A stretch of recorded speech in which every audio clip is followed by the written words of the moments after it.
Some are all year round. Some just pass through, like the fin whale, the second largest. And humpbacks are seasonal. They're here in the wintertime.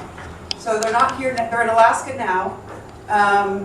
So they're not going to be affected. But the whales here that are most affected by Navy activities are the pilot whales, the false killer whales, the deep sea divers.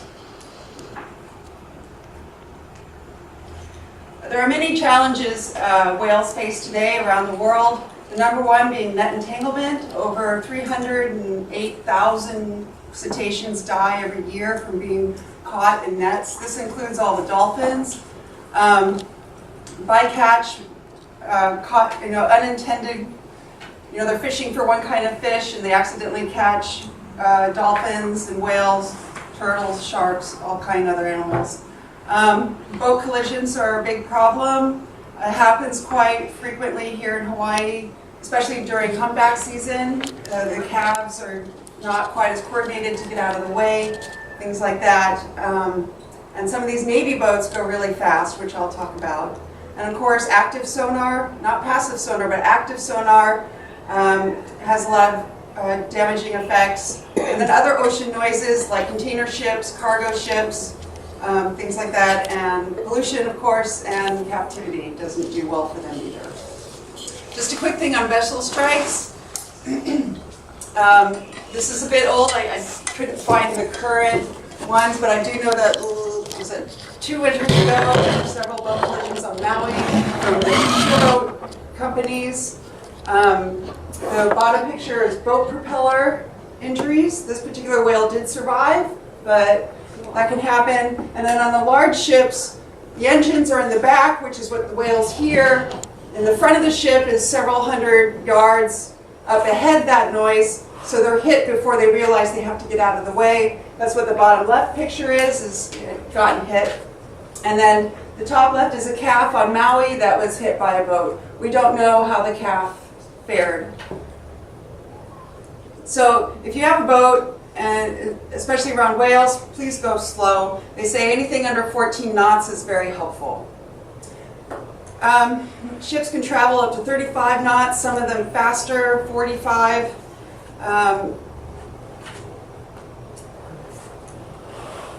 That's from RIMPAC 2 years ago, that picture.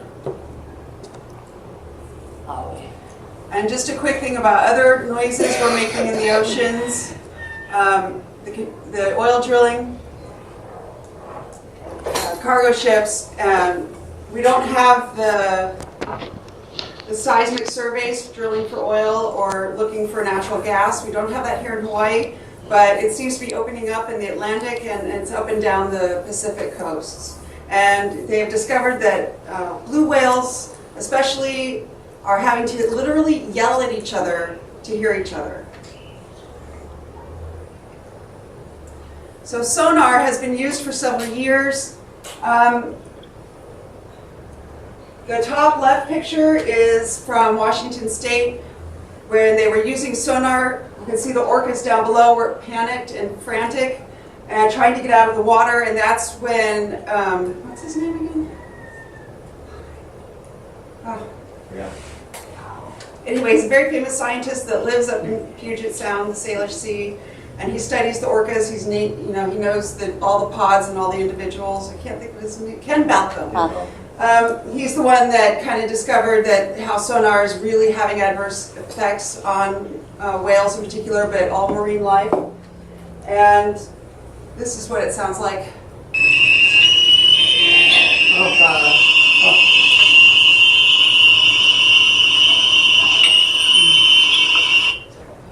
Oh. So imagine that 10,000 times louder than a jet engine taking off.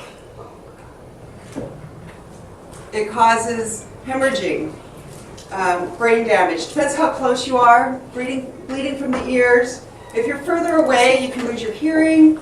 If you're further away, it can just stress you out and disrupt your feeding habits and your normal behaviors, which can ultimately lowers your immune system, which can then lead to other diseases and parasites and other emotional traumas and problems within the pods. Some pods of whales have completely disappeared where sonar has been used a lot. They've all died.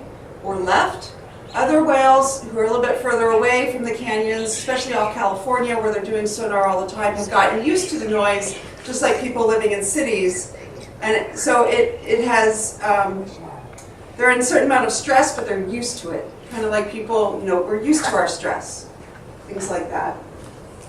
But we don't know how it's affecting their lifespan. Stress over time causes problems for any living being.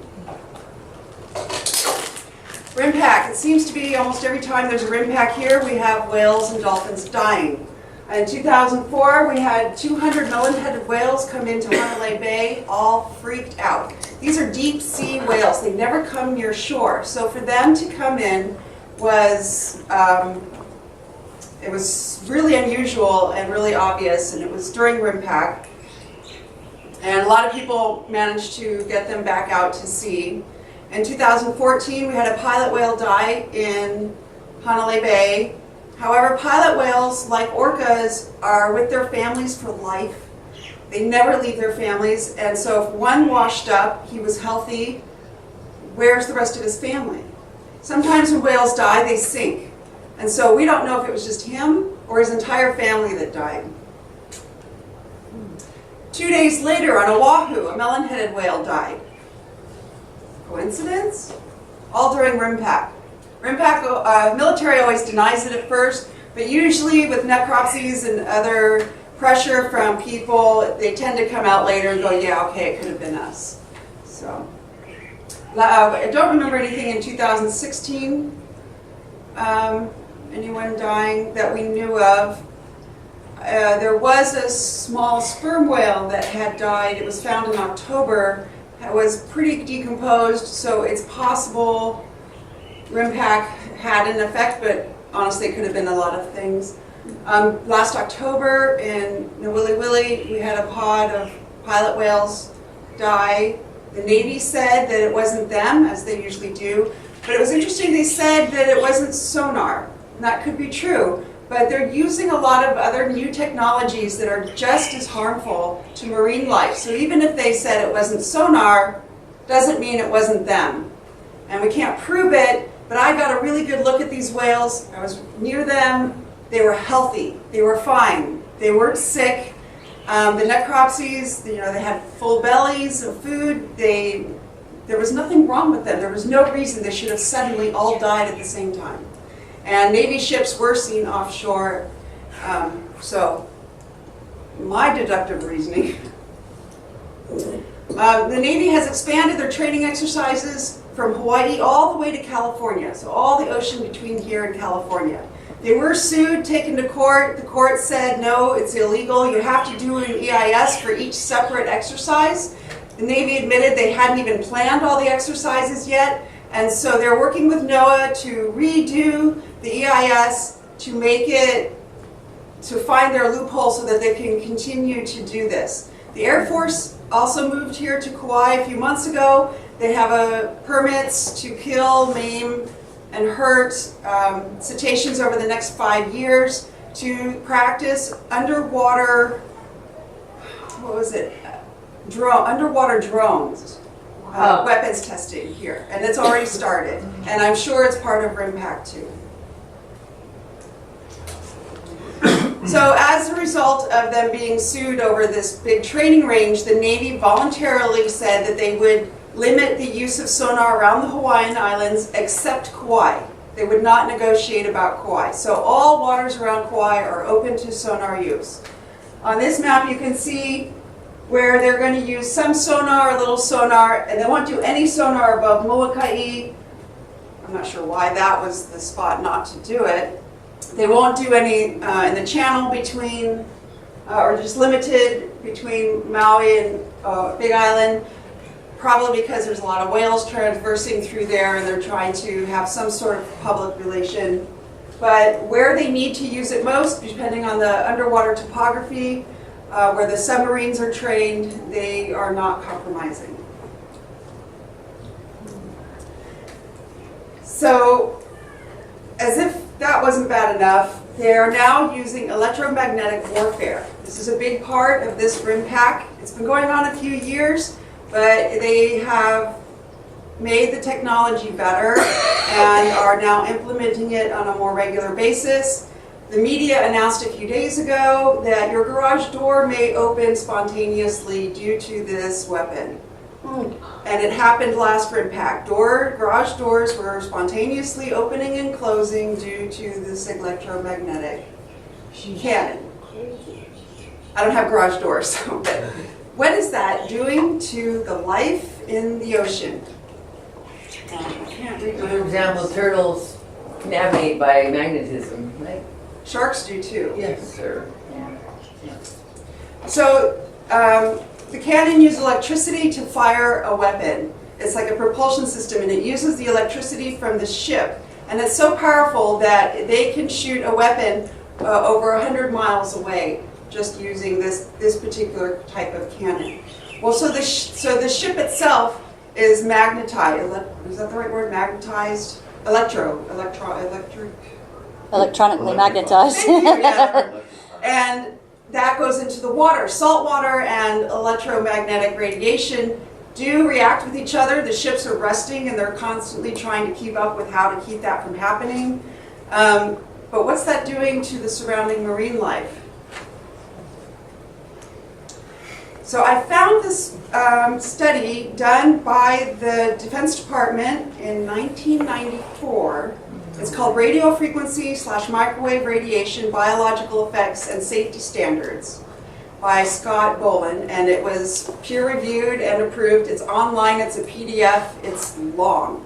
But they admit to these being physical side effects, corneal damage, tubular degeneration of testicles, brain heating, sterility, and lower to high exposures of radiation, microwave radiation.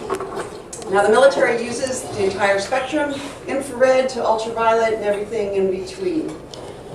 So we know this. They've admitted it. Their paper's online. Oh, and they did admit too, if you read in there, they also admit that it has negative impacts on the birds and the aquatic life. But they didn't go into it in detail. I don't know how much they studied it, but they did admit it. And another wonderful thing they're doing this year, and they're really proud of it, you can find information all over the internet from the military, are new laser technology. They can be shot from planes and ships. And it's literally like Star Wars, we're shooting lasers. The LPD Portland is it will be the flagship for this RIMPAC, and it's the one that will have the laser cannon, or does have the laser cannon.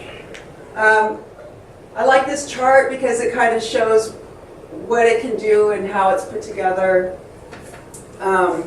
It's an adjustable beam, and it's infrared, so you don't see the beam itself, but they can make it really small to where they can just irritate people to make them get out of their area or make them want to leave, to literally obliterating anything it hits and everything in between. It can make people sick, it can knock out just the electronics, it can does all crazy stuff. Anyway, to me this is now the twilight zone. The thing, SM-2 missile costs $400,000. Are they doing it for cost? The laser only costs Cost is part of it, but it's also the advancement of weaponry and of the precision that it can do, and it does do. They've been using it for a while now. But the great thing about this is it's one thing on the bow of the ship, and it recharges, and you fire it again. So it's really cheap to use, and because like weapons, you shoot off a weapon, it explodes, it's done. You have to keep building a whole bunch of them, and you have to pay for storage and transportation. This eliminates all of that. So yeah, there's definitely money.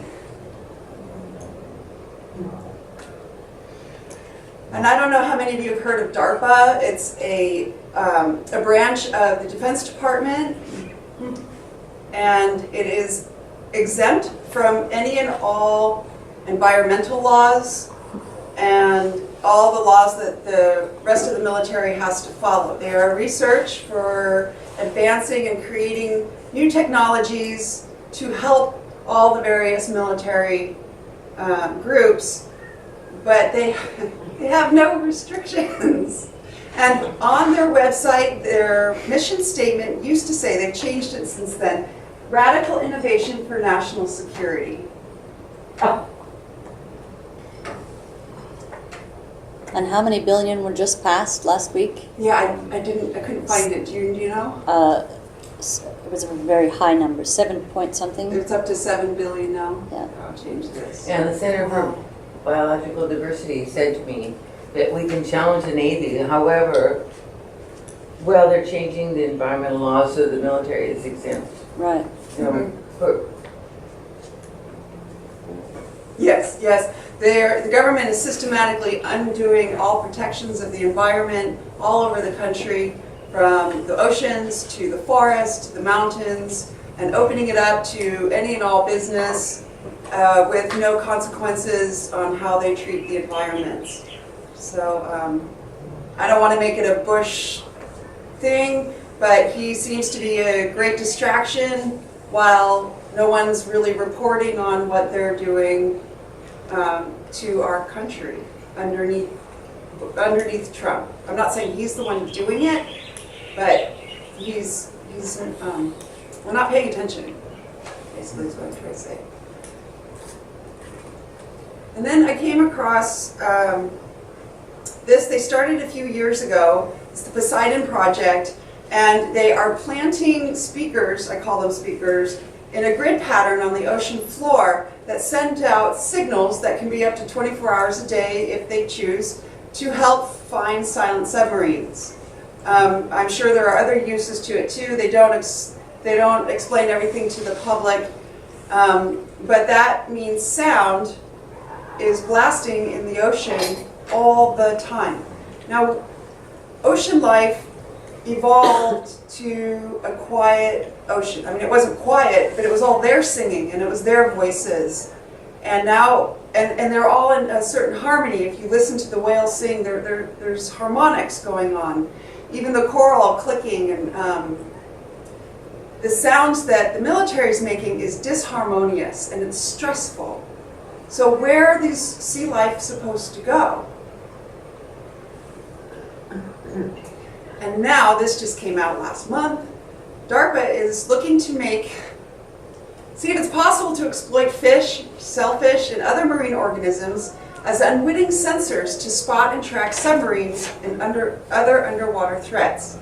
The idea is to create a low-cost means of persistently monitoring naval activity beneath the waves across a large area. But they haven't figured out yet how to get the sea life to perform for them. Now, I don't know how they're going to do this. This just came out Seems this year. outrageous. Right, but if you want to follow it, it's called Persistent Aquatic Living Sensors, or PALS. Wow. And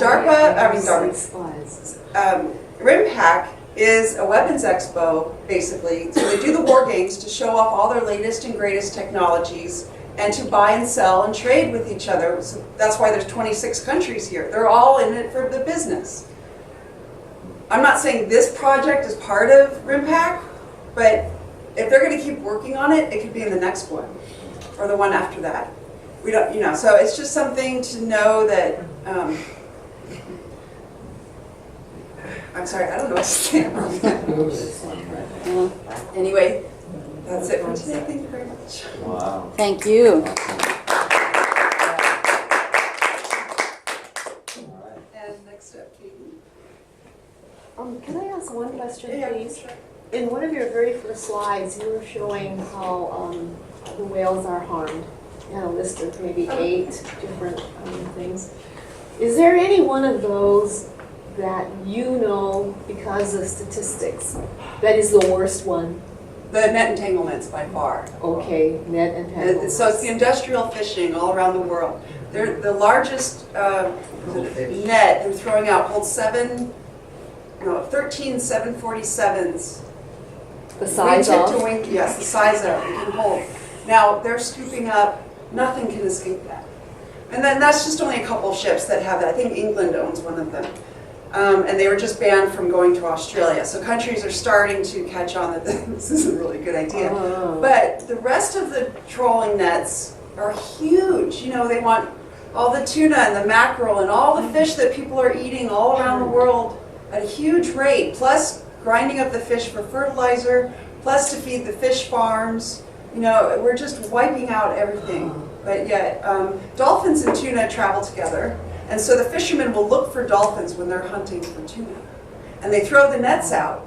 And if they're part of the Dolphin Safe Tuna project, they're supposed to make sure no dolphins are in the net before they pull in the tuna down below. But no one's monitoring them, and more times than not, people will come across these boats bringing in the nets, and there are dolphins in them. They're not, there's no such thing as dolphins in tuna. But let me see if I can find that.